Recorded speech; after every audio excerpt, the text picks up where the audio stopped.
नमस्कार दोस्तों, आज इस वीडियो में हम बात करेंगे वन नेशन वन इलेक्शन के बारे में। तो आइए शुरू करते हैं।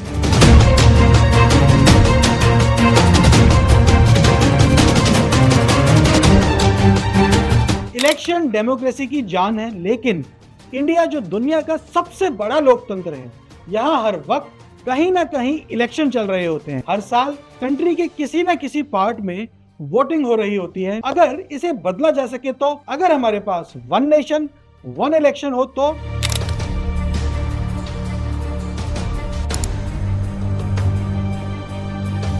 वन नेशन वन इलेक्शन का मतलब है कि लोकसभा और सभी स्टेट असेंबलीज के इलेक्शन को सिंक्रोनाइज करना। हर साल इलेक्शन कराने के बजाय सारे इलेक्शन एक साथ कराए जाएं, एक ही समय पर।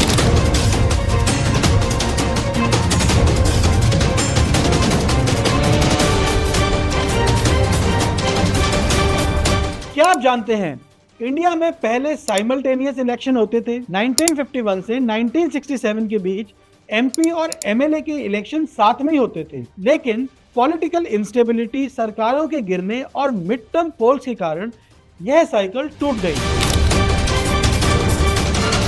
आज इलेक्शन काफी महंगे हो गए हैं, फाइनेंशियल एंड एडमिनिस्ट्रेटिव दोनों तरीकों से।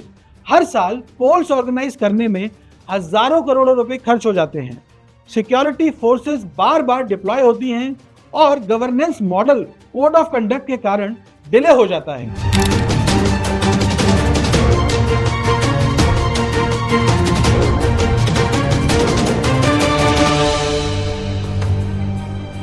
जैसे कि 2023 में कई स्टेट्स में इलेक्शन हुए और नेशनल अटेंशन बार बार गवर्नेंस को छोड़कर कैंपेन की तरफ शिफ्ट होती रही। सोच कर देखिए, वन नेशन वन इलेक्शन से कितने बेनिफिट्स हो सकते हैं। पहला, मैसिव सेविंग ऑन रिसोर्सेज। दूसरा, uninterrupted governance. Government policy making पर ज्यादा फोकस कर पाएगी कैंपेन के बजाय। तीसरा, सिंक्रोनाइज्ड इलेक्शन वोटर फैटिग को कम कर सकता है और हायर वोटर टर्नआउट को एनकरेज कर सकता है। लेकिन यह आइडिया चैलेंज के बिना नहीं है। अगर कोई स्टेट गवर्नमेंट अपनी टर्म खत्म होने से पहले गिर जाए तो क्या होगा? प्रेसिडेंट का रूल लग जाएगा और री इलेक्शन के अलग अलग टाइमलाइंस कैसे मैनेज होंगे? इसे इंप्लीमेंट करने के लिए लीगल एंड कॉन्स्टिट्यूशनल अमेंडमेंट्स की जरूरत पड़ेगी। एक्सपर्ट्स कहते हैं कि मल्टीपल कॉन्स्टिट्यूशनल प्रोविजंस को अमेंड करना पड़ेगा। यह सिर्फ एक लॉजिस्टिकल चैलेंज नहीं है, यह एक पॉलिटिकल एंड कॉन्स्टिट्यूशनल चैलेंज भी है। सपोर्टर्स कहते हैं कि one nation one election governance को स्ट्रीमलाइन करने और इलेक्शन रिलेटेड डिसरप्शन को कम करने के लिए जरूरी है। लेकिन क्रिटिक्स का यह मानना है कि यह पावर को सेंट्रलाइज कर सकता है और फेडरलिज्म को वीक कर सकता है।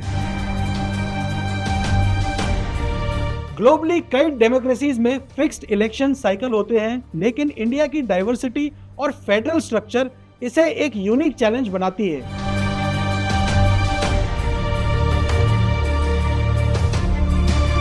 वन नेशन वन इलेक्शन एक बोल्ड डिसीजन है। यह इंडिया का डेमोक्रेटिक प्रोसेस को ट्रांसफॉर्म कर सकता है, लेकिन सिर्फ तभी अगर इसे थॉटफुली और इंक्लूसिवली इंप्लीमेंट किया जाए। सवाल यह है कि क्या इंडिया इस मॉन्यूमेंटल शिफ्ट के लिए रेडी है? आपका क्या ओपिनियन है वन नेशन वन इलेक्शन पर? अपने थॉट्स शेयर जरूर करना। देखने के लिए धन्यवाद और ऐसे और डिस्कशंस और लीगल फैक्ट्स को जानने के लिए सब्सक्राइब करना ना भूलें। जय हिंद, वंदे मातरम।